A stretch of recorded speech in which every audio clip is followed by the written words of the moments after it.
CC ব্লকের মরণ ফাঁদ, শহরের প্রাণকেন্দ্রে উন্নয়নের নামে প্রহসন, বালি মাটির উপর সিসি ব্লকের কারসাজি, কার স্বার্থে এই ভাওতাবাজি?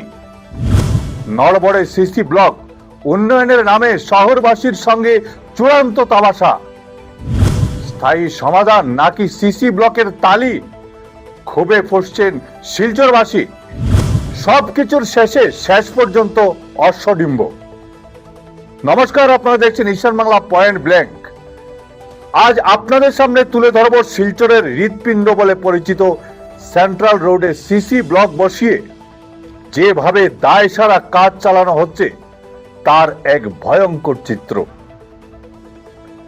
আধুনিক প্রযুক্তির ব্যবহারের নামে যে ভাওতাবাজি চলছে তা কোনো মতেই গ্রহণযোগ্য নয়। আর এমন কাজ দেখে শিলচরবাসী আজ বিস্ময়ে হতবাক। উন্নয়নের নামে সিসি ব্লকের এই কারসাজি আসলে সাধারণ মানুষের বুদ্ধিবৃত্তিকে এক চরম উপহাস ছাড়া আর কিছুই নয়। বালি ও মাটির উপর ভিত্তিহীন এই কাঠামো কোন ইঞ্জিনিয়ারিং এর দোহাই দিয়ে খাড়া করা হচ্ছে তা নিয়ে বিশেষজ্ঞ থেকে শুরু করে সাধারণ পথচারী সবারই মনে আজ গভীর প্রশ্ন। উন্নয়নের নামে এই সস্তা ও নিম্নমানের কাজের নজির শিলচরের মানুষ আগে কখনো দেখেননি। সবচেয়ে মর্মান্তিক ও ভয়াবহ দৃশ্য তৈরি হয় সামান্য বৃষ্টি নামলেই। বৃষ্টির প্রথম ফোঁটা পড়লেই সিসি ব্লকগুলোর চারপাশ থেকে কাদা আর জল উঠে যেভাবে রাস্তাটিকে একাকার করে ফেলে, তাতে যাতায়াত করা তো দূরের কথা, দাঁড়িয়ে থাকাটাই দায় হয়ে পড়ে। সিসি ব্লকের নিচে প্রয়োজনীয় বেস বা পরিকল্পিত ড্রেনেজ ব্যবস্থার কোনো বালাই নেই বলেই বৃষ্টির জলে মাটির স্তর মুহূর্তের মধ্যেই আলগা হয়ে যাচ্ছে।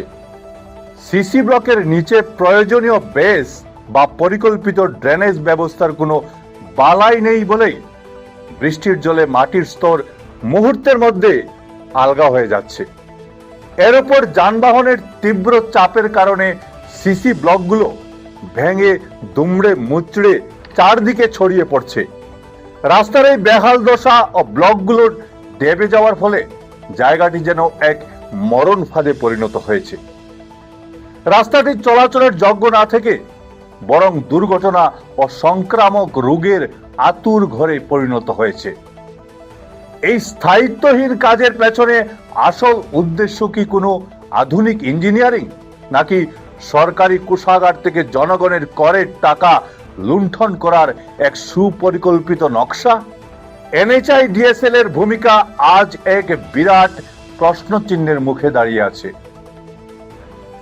শিলচরের প্রাণকেন্দ্রে এমন নিম্নমানের ও নিয়ম বহির্ভূত কাজ করে তারা জনদুর্ভোগ যেভাবে চরমে নিয়ে গেছে, তাতে ঠিকাদারদের সঙ্গে যোগসাজশ কিংবা প্রশাসনিক উদাসীনতার গুরুতর অভিযোগ ওঠাটাই অত্যন্ত স্বাভাবিক ব্যাপার।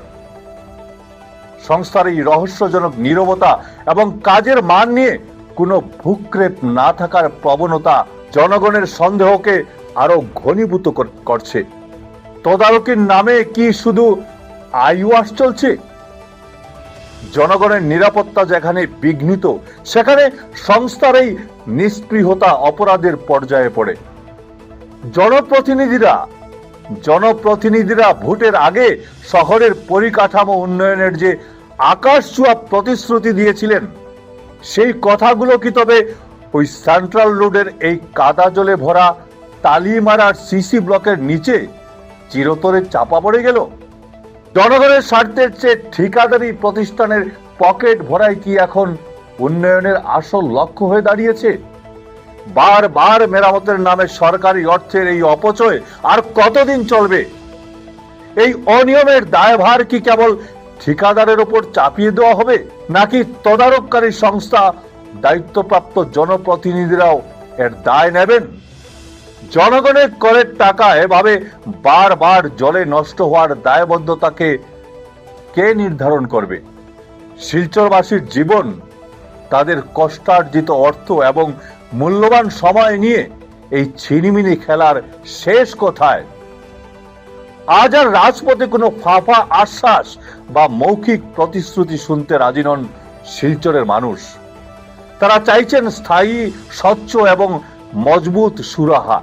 উন্নয়নের মোড়কে এই প্রহসন আর কোনোভাবেই মেনে নেওয়া হবে না। সেন্ট্রাল রোডের এই বেহাল দশা শহরের মানচিত্রকে কলঙ্কিত করছে। যদি অবিলম্বে এই পরিস্থিতির আমূল পরিবর্তন না ঘটে এবং কাজের স্বচ্ছতা ও দায়বদ্ধতা নিশ্চিত করা না হয়, তবে সাধারণ মানুষের এই দীর্ঘদিনের পুঞ্জীভূত ক্ষোভ যে বৃহত্তর জনরোষের দাবানল হয়ে জ্বলে উঠবে তা বলাই বাহুল্য। শিলচরবাসী আর কোনো অজুহাত বা কাল ক্ষেপণ শুনতে চান না। তারা এবার চূড়ান্ত হিসাব চান। কবে মিলবে এই নরক যাতনা ও নাগরিক গ্লানি থেকে চিরস্থায়ী মুক্তি? আজ ছিল এ পর্যন্তই। আপনারা ভালো থাকবেন, সুস্থ থাকবেন। ভিডিও সম্পাদনায় আমার সঙ্গে ছিলেন বঙ্কিম সোনার। নমস্কার।